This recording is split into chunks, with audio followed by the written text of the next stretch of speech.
Bismillahirrahmanirrahim.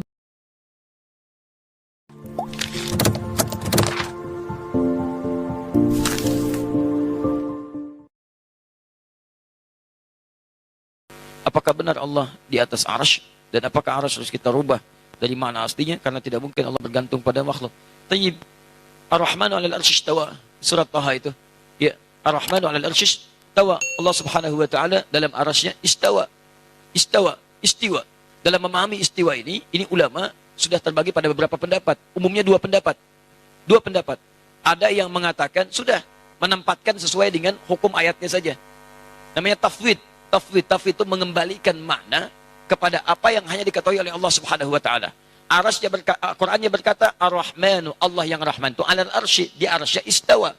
Jadi ada arsy, yang di arsy itu Allah istawa. Apa makna istawa itu? Apakah menguasai, apakah berdiam, apakah bertempat, ataukah ada di situ? Nah, kata pendapat yang pertama, istiwa itu maklum, diketahui sesuai dengan pengetahuan Allah. Karena sesuai dengan hukum Allah, kita tidak perlu kemudian menafsirkan, biarkan ayatnya saja seperti itu. Ada ayat-ayat muhkamat yang pasti diketahui oleh kita, ada ayat mutasyabihat. Dalam ayat mutasyabihat jangan banyak dipertanyakan, karena itu bagian dari tingkat keimanan. Keimanan itu bukan untuk disoal, keimanan itu diyakini. Jadi kalau ada istiwa, ya sudah istiwa. Bagaimana istiwanya nggak usah ditanya, karena segala yang terkait dengan Allah hanya Allah yang memahaminya. Jadi nggak usah banyak ditafsirkan, tidak usah banyak ditakwilkan. Arasnya ada, sudah di aras. Bagaimana arasnya? Nggak usah ditanya.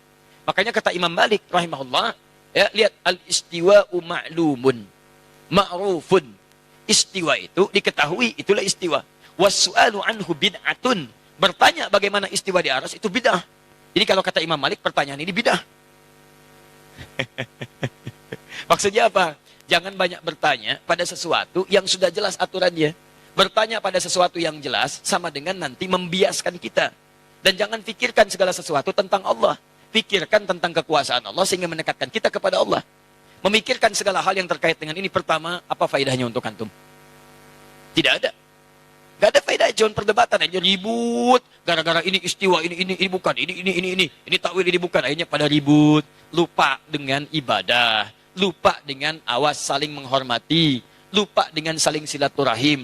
Gara-gara kasus istiwa semacam ini, ayatnya datang sebagai ujian keimanan. Tapi antum tampakkan hal-hal yang melanggar iman.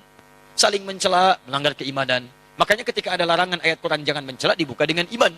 Quran surah 49 ayat 11-12. Ya ayyuhalladzina amanu la yaskhar qaumin qaum, jangan saling mencela. Ketika menyebutkan jangan saling mencela, ayatnya dibuka dengan kalimat iman. Ar-Rahmanu 'alal arsy istawa itu untuk menunjukkan tingkat keimanan, latihan iman. Kok kenapa antum melanggar iman? Jelas ya? Yang kedua itu menakwilkan. Jadi kalau antum ingin menafsirkan, jangan tafsirkan seenak antum. Dibawa pada pemahaman yang beda dengan makhluk. Sebetulnya inti pembahasannya, pemikirannya sama. Apa di antara kesamaannya? Jangan samakan sifat Allah dengan sifat makhluk. Tanzihu sifatillahi subhanahu wa ta'ala al-khaliq min sifatil makhluk. Menyucikan sifat Allah dari sifat makhluk. Ada yang mengatakan sudah istiwa itu artinya bertempat. Allah punya tempat, tempatnya di arsy. Yang punya tempat itu makhluk. Allah tidak dibatasi dengan tempat. Kalau Allah punya batas tempat, artinya Allah sama sifatnya dengan makhluk. Ya, artinya mujassam. Mujassam itu menempat. Kalau sudah punya tempat, berarti menempat. Menempat sama dengan makhluk. Gak boleh.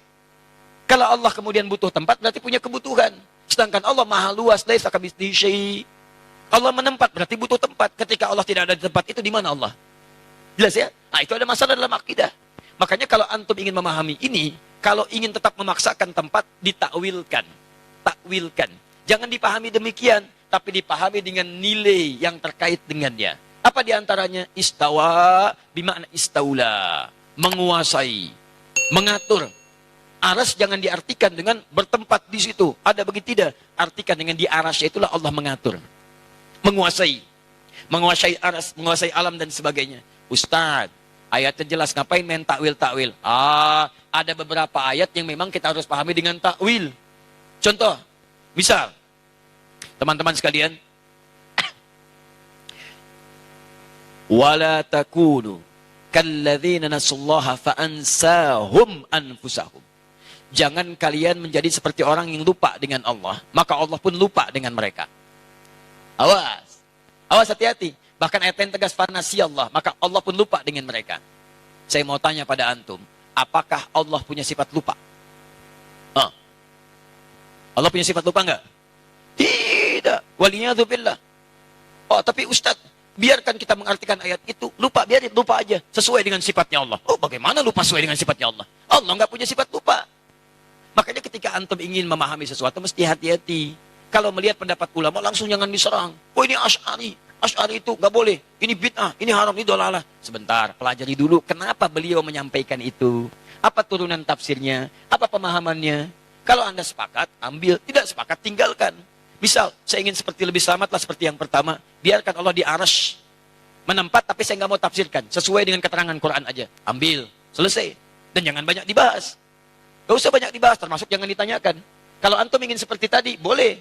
Oh, itu maksudnya di arsy, bukan menempat. Bukan tempat, ya karena Allah nggak butuh tempat. Maha kuasa Allah. Itu maksudnya Allah menguasai seperti takwil ayat ini, ayat ini, ayat ini. Selesai. Makanya saya ketika disoal teman-teman tentang hadis nuzul, Allah turun ke langit dunia. Ustaz Adi mengingkari hadis nuzul. Ah, antum yang kurang gaul. Antum kurang piknik. Kapan saya mengingkari hadis itu? Kalau saya mengingkari, saya nggak akan sampaikan hadisnya. Saya meyakini hadis itu. Bahkan hadis itu disampaikan oleh riwayat Tabaqah pertama oleh 30 orang sahabat paling thiqah. Cuman pemahaman saya tidak seperti pemahaman antum dalam memahami hadis itu. Itu masalahnya. Ini kadang orang itu seenaknya saja. Ustaz Adi mengingkari ini. Bukan mengingkari, antum yang kurang paham. Saya meyakini hadis itu, cuman pemahaman saya beda dengan pemahaman antum. Di teman-teman ada yang menafsirkan Allah turun. Turunnya itu betul-betul turun ke langit dunia. Turun. Dibatasi dengan tempat. Penafsiran itu menurut saya tidak tepat. Kalau antum ingin artikan sesuai hadis, jangan dibahas bagaimana caranya. Sudah biarkan dengan hadisnya. Tapi ketika antum katakan turun ke langit itu, benar-benar turun, berarti Allah menempat.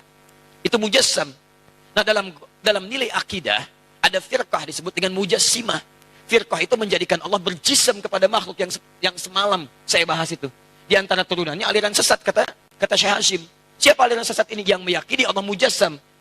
Mujassam itu menyatu dengan benda, dengan tempat, bahkan dengan makhluk. Di antara yang paling fatal, Allah menyatu dengan jasad seseorang. Itulah yang manunggaling kaulah Gusti. Ya, menyatu dengan diri saya, merasa lebih dekat. Siapa kamu? Saya Allah. Allah sedang apa? Sedang makan. Itu bahaya. Musyrik itu. Termasuk maaf, Allah ada di tempat, Allah menetap. Paling sederhana saja begini. Maaf ya, Papua dengan Lampung bedanya 2 jam. Duluan Papua. Kalau antum artikan hadis akhir malam dengan Allah turun, misal Allah turun ke dunia. Di situ ada. Ketika Allah turun di Papua, mana orang Lampung?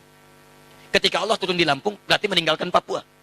Sedangkan sifat Allah meliputi seluruh alam, tidak dibatasi dengan tempat. Makanya tanzihul khaliq bin sifatil makhluk. Antum kalau ingin bicara masalah ini mesti hati-hati. Kalau antum menyentuh sesuatu yang sensitif, bisa salah antum. Ketika salah menilai Allah, bisa kufur antum di situ. Bisa bahaya. Awas, kalimat kufur ini mesti hati-hati. Nanti dipotong lagi nanti di situ kalimatnya. Nanti nyebar lagi macam-macam lagi. Awas. Dia ada orang yang hobi motong-motong. Ya, itu dosanya banyak itu. Jelas ya?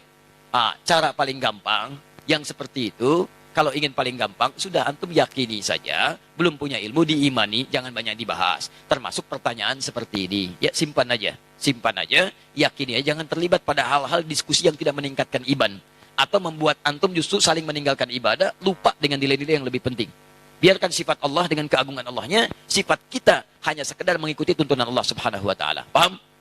Jadi kata Imam Malik bertanya seperti ini, hukumnya apa? Bid'ah ini. Sama dengan candaan ulama tentang poligami. Poligami itu prakteknya sunnah, tapi bertanya tentangnya bid'ah. Tapi kapan itu sunnah? Ada syarat-syaratnya. Ketika terpenuhi, baru kemudian bolehkan. Kalau tidak, ya antum harus ikuti dulu syaratnya. Ya, kapan itu? Nanti saat pembahasannya.